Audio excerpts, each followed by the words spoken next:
pretty isolated. It shouldn't be more than a few $1,000s to clean it up versus, it could be much more than that.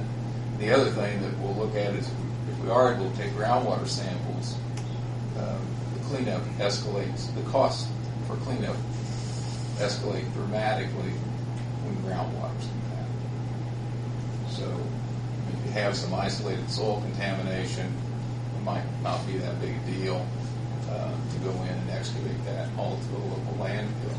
If the groundwater's impacted, especially as moving toward one of the site boundaries, then that's going to dramatically increase the cost.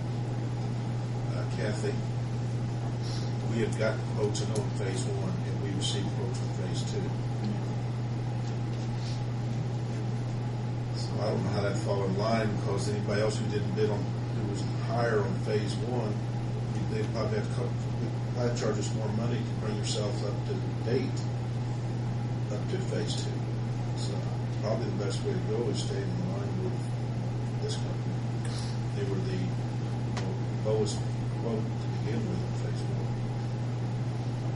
They have a local connection. I don't know. You don't have a local connection, do you? I live here. Oh, you live well, I here? live in Decatur County. Dave is the local connection. So I guess we entertain a motion to continue on with phase 2 for the quote price that was quoted. Yeah, I always more in favor of it. I'll make a motion. I feel like you, but I think what happens is time we bring people up to date, and let them go through theirs to get the second phase. They'd have to do the same thing with phase 1 to put a cost on phase 2. Because I'm sure because we will hand someone else's information off to someone else. Yeah. So yeah, I'll go ahead and make that motion. Go ahead and proceed with phase 2. I say. Discussion? Roll call vote, please. Steve? Mark? Yes. Mary? Yes. Next on the agenda is Darren Burkhardt, HHB update. Good evening, everyone. You should have a status report in front of you. It's been kind of a light month, so I'm going to go through it pretty quickly. Starting with the first project, which is West Side Interceptor and Regional Lift Station. We're down to about a handful of punch list items. Hopefully, one of the subcontractors got a couple of the items. It's scheduled to be on site tomorrow. Hopefully, he'll be able to get that work completed, and then we can get final completion documents to you next month to close out the project. The contractor did request a partial release of retainage last month. I did write a letter recommending that occur. I assume that has occurred, so we did release some of it for retainage on that. We're down to, we went from originally about 67 items down to, I think we're down to 5. So it's taking a long time to get these last 4 or 5 items done, but hopefully next month that will be complete. I don't anticipate any change in costs, so the total numbers there are probably going to be the total contract cost. So, on the wastewater treatment plant, flipping next page there. Last month, the board approved change order number 4, which brings the current contract total to $19,119,919. Payment to date to contractor is $14,898,224. Kind of update you, the VLR was put in operation last month. Some electrical work still continues. They are working on punch list items on that. That is an issue that's last week has been a real problem. We're having a little trouble getting that, from an operational standpoint, getting that new process in operation. There's been some problems with bulking of the sludge and being able to send clean water to the creek. Jeff and his crew down there have been working a lot of hours to try to get this to work out. As of today, I think we're finally getting headway on it. It looks like we're back in. Looks like it's starting to work again.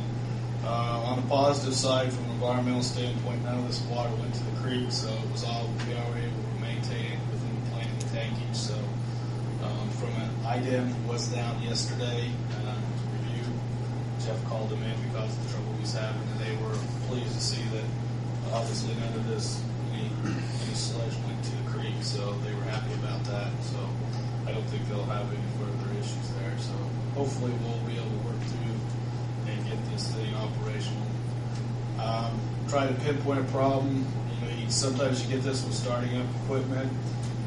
They could have gotten something over the holidays where somebody dumped something on it and caused some problems. They did transfer some older sludge from some of the existing tankage that may have caused a problem. It could have been a combination of issues, so I really don't know. We can't really pinpoint what caused the thing. It was put in operation about 2 weeks before the Christmas holiday, and it ran good for about 2 weeks, and then about the 23rd or 24th of December, they started having trouble, and it really kicked ahead last Wednesday. So I think that's the reason Jeff's not here tonight. We told him to go home and get some rest. Jeff called me yesterday about it. He's been there since Friday night. He got 4 hours sleep all week. The same deal last night. He spent the night there. He asked about Tony. I did. I said, absolutely did that. But where it was going. Yeah, I did. I was there yesterday, and I think showed up around 6 o'clock last night. So. What is this at the Wastewater plant. Like I said, it's all internal. Again, the water going to the creek is perfectly been treated and cleaned, so it was all dealing with internal operations of some of the processes there. And he was able to utilize his equalization basin, and he's lucky we haven't had any rain, so the flows have been down. But with also the fact that I think a lot of the factories were on holiday break, so the flows have been down the last week or so. So we were able to hold it in the basin. You don't know exactly what.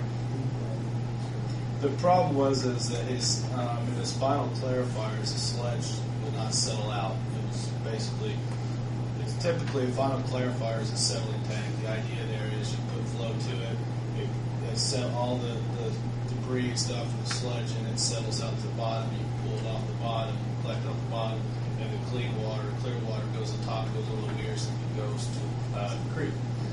What was happening is the reverse was happening. The sludge was coming to the top and went over the weir, so we had to shut the flow off. It just could not get the sludge to solidify and settle out. This is not some change. It's the same biological. It's the same biological treatment that what he has always been utilizing. So, but we think it's probably his dissolved oxygen level was a little too high in some of the tanks, so we cut that back. I think that, along with the tank, the new process design, I'm getting very technical here, mean cell residence of about 19 days. The sludge residence was around 50 days, so it was about 3 times what it should have been. Sometimes when you get old sludge like that, it will cause problems like this in settle out. So we're processing now wasting a lot of that sludge, and basically he's got 2 tanks. He's basically starting over and bringing that sludge back in. It seems to be working. Like I said, they brought those tanks, started putting flow to about 11 o'clock this morning, and so far it's been holding on all day. Work continues. There hasn't been a lot of work done this last month with the holiday. The contractor did take about 2 weeks off. See here, they are still waiting on some valves to start working on the digester piping. They're doing some electrical work. At the belt press building, the MCC panel was installed, and they're continuing working on the electrical power there, both the 480 and 120 volts. On the lower building, electrical building, startup has occurred for the VFDs and motor control centers. They are